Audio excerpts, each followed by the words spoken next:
శ్రీ సత్యసాయి జిల్లా గోరంట్ల మండలం వెంకటరమణపల్లిలో వినాయక నిమజ్జనం సందర్భంగా టీడీపీ నాయకుల మధ్య వర్గపోరు తలెత్తింది. ఈ క్రమంలో వడ్డెర కులస్తులు మరియు రెడ్డి కులస్తుల వర్గీయుల మధ్య తీవ్రమైన ఘర్షణ జరిగింది. ఇరు వర్గాలు పరస్పరం చెప్పులతో కొట్టుకున్నారు. ఘటనా స్థలానికి చేరుకున్న పోలీసులు ఈ గొడవను ఆపడానికి ప్రయత్నించగా ఇరు వర్గాల వారు పోలీసులను కూడా లెక్క చేయలేదు. గొడవను ఆపడానికి వెళ్లిన పోలీసులపై కూడా చెప్పులతో దాడి చేశారు. దీంతో పరిస్థితి మరింత ఉద్రిక్తంగా మారింది. చివరకు ఈ గొడవ పోలీస్ స్టేషన్ కు చేరింది.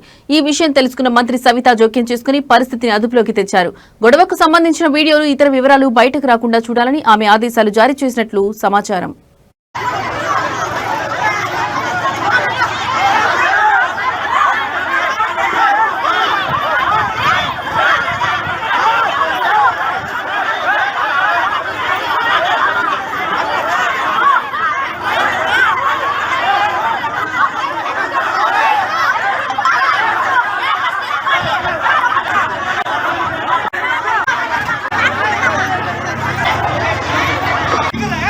నువ్వు దగ్గర